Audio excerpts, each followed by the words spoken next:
석가모니 부처님 출가 후 6년.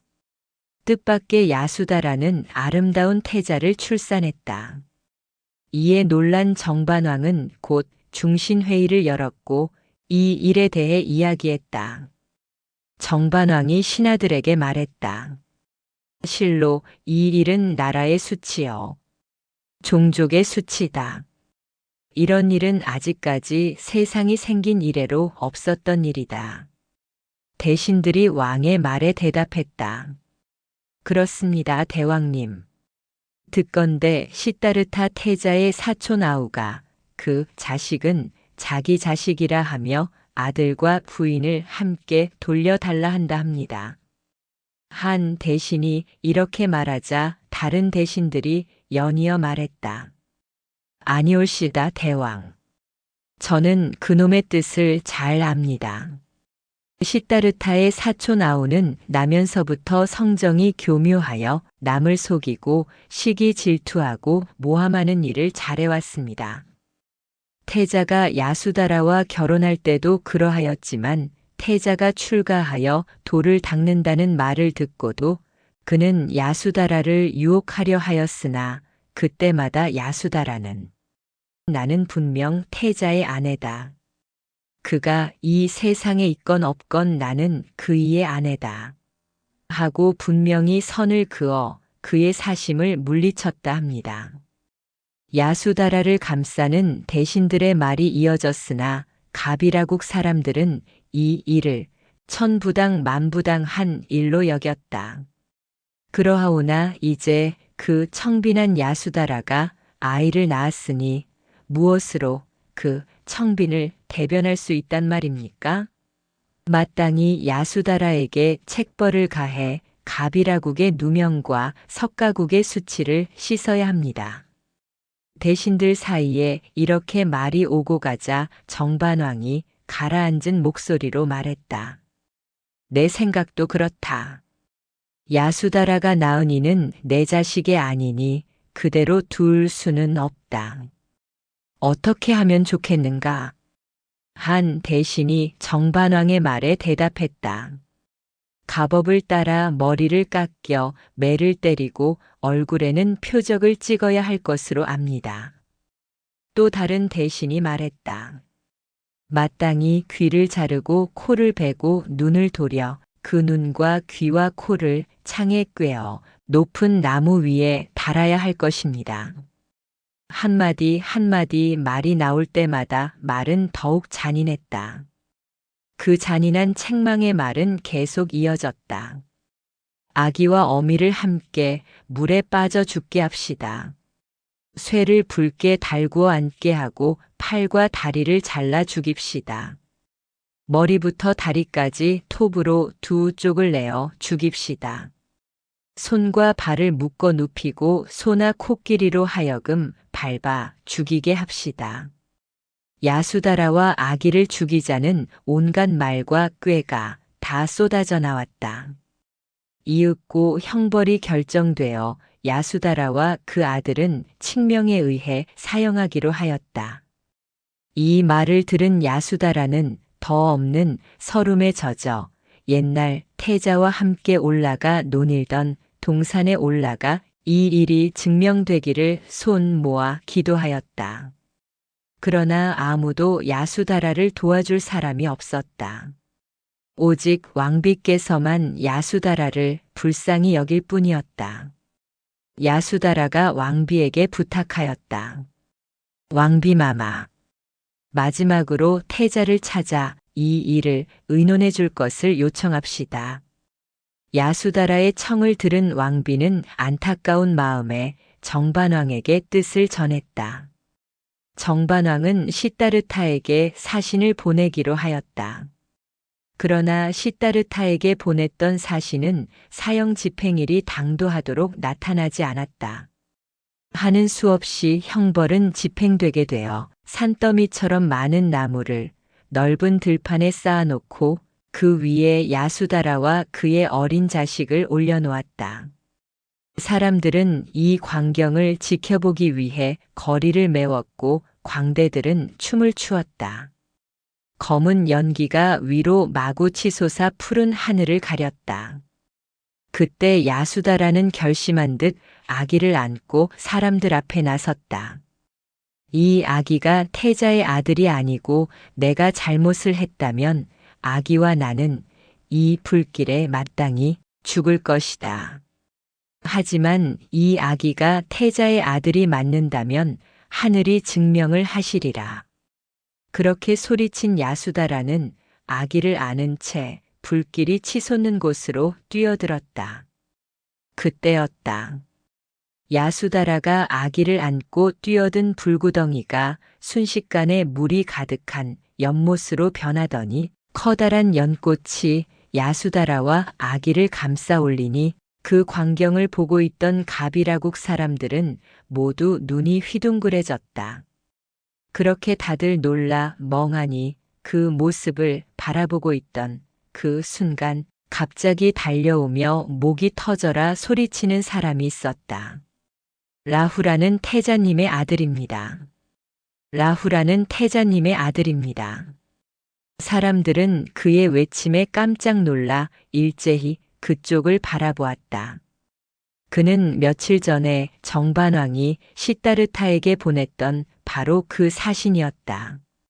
사신이 정반왕에게 다가와 다급하게 말했다. 어서 야수다라 부인과 라후라를 끌어내리십시오. 그리고 이 글을 보십시오. 사신은 정반왕에게 나무 잎사귀에 쓴 엽서 한 장을 내밀었다. 대왕 대비께 맹세코 증명하나이다. 라후라는 분명 내 아들입니다. 내가 나라에 돌아가는 날 이 일을 증명할 것이니 대왕께서는 야수다라와 아기를 의심하지 마십시오. 시다르타 태자의 말이 이러하거늘 누가 감히 그것을 아니라고 우기고 형을 집행할 것인가. 이에 곧 형벌은 중지되고 야수다라와 라후라는 궁중으로 옮겨졌다. 그 후 12년 태자가 3개 무주의 도사로서 집에 돌아왔을 때 태자비는 물었다.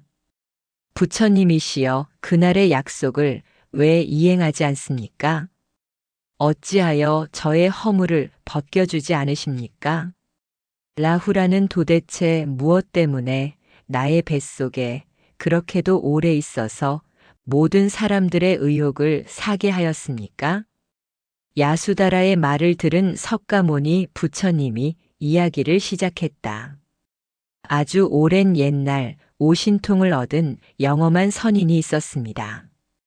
그는 어느 날 왕국에 들어와서는 국왕에게 말했습니다. 부디 왕법에 따라 저의 죄를 벌하여 주십시오.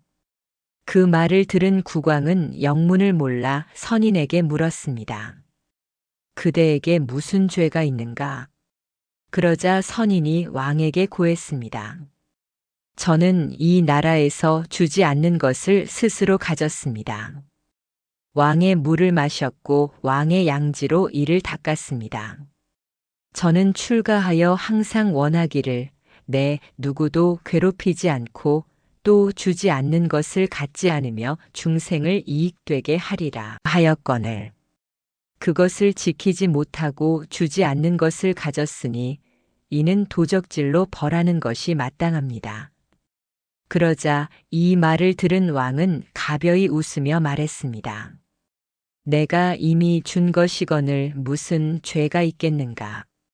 나는 내가 왕위에 오를 때 물과 양지 모두를 여러 사람에게 쓰도록 허락했노라. 하지만 이 말을 들은 선인은 왕의 말에도 아랑곳하지 않고 계속 말을 이었습니다. 왕께서 비록 주신 것이지만 제가 마음속에 품었던 죄는 없어지지 않습니다. 바라건대 저를 벌주시어 다음에 다시 죄가 생기지 않도록 하여 주시옵소서. 선인의 계속된 청에 왕은 어쩔 수 없이 대답했습니다. 그대가 꼭 그렇게 원한다면 내가 잠시 안에 들어갔다가 나올 때까지 여기서 기다리고 있거라. 이렇게 말한 왕은 다시 궁으로 들어갔습니다. 그러나 잠시 들어갔다 오겠다는 왕은 6일이 되도록 뜰에 나오지 않았습니다. 그래서 선인은 6일 동안 뜰에 앉아 아무것도 먹지도 마시지도 못했습니다. 6일째가 되는 날 드디어 왕이 뜰로 나왔습니다. 여전히 뜰에 앉아 있는 선인을 보고 왕이 말했습니다. 아직 여기 있었던가? 내가 깜빡 잊고 나오지 못한 것이니 나를 너무 탓하지는 말거라.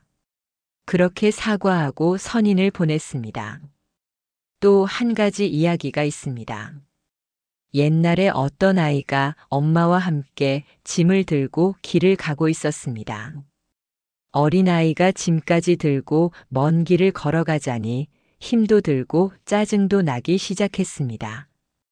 이마에 땀을 닦으며 겨우 발을 떼어 걷던 아이는 한 가지 꾀가 떠올랐습니다. 아이가 어머니를 불렀습니다. 어머니, 배가 살살 아픈 것이 용변을 급히 봐야 할 것 같아요. 갈 길이 멀었던 탓에 어머니는 아이에게 말했습니다. 그렇다면 어쩔 수가 없구나.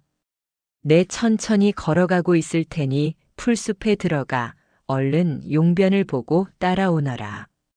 그렇게 말한 어머니는 아이의 짐까지 이고지고 다시 길을 걸어가기 시작했습니다. 괜한 핑계를 대어 짐까지 어머니에게 맡긴 아이는 풀숲에 들어가 한참이나 쉬었습니다. 실컷 쉬다 보니 문득 다시 어머니를 따라가야 할 것 같다는 생각에 아이는 자리에서 일어나 다시 길을 걷기 시작했습니다. 그렇게 늦게 따라가기 시작한 길이 앞서간 어머니와 6리나 멀어져 있었습니다. 그 옛날 어머니를 따라가지 않고 꾀를 부려 6리나 멀어졌던 아이와 뜰에 앉아 있는 선인을 6일이나 내다보지 않았던 왕이 6년 동안의 긴 세월 동안 고통을 받게 되었으니 그때의 아이는 현세의 당신이고 그때의 왕은 현세의 라후라입니다.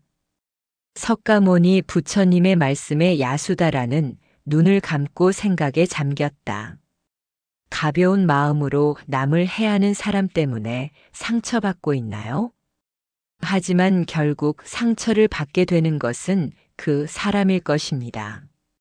전생이든 현생이든 사소하게 짓는 업은 우리 눈에 잘 보이지 않습니다. 하지만 그 업은 그냥 사라지는 법이 없지요. 언제나 그늘에 숨어 업을 지은 이를 따릅니다. 그러니까 움츠리지 말고 당당하게 나는 내 인생을 살면 됩니다.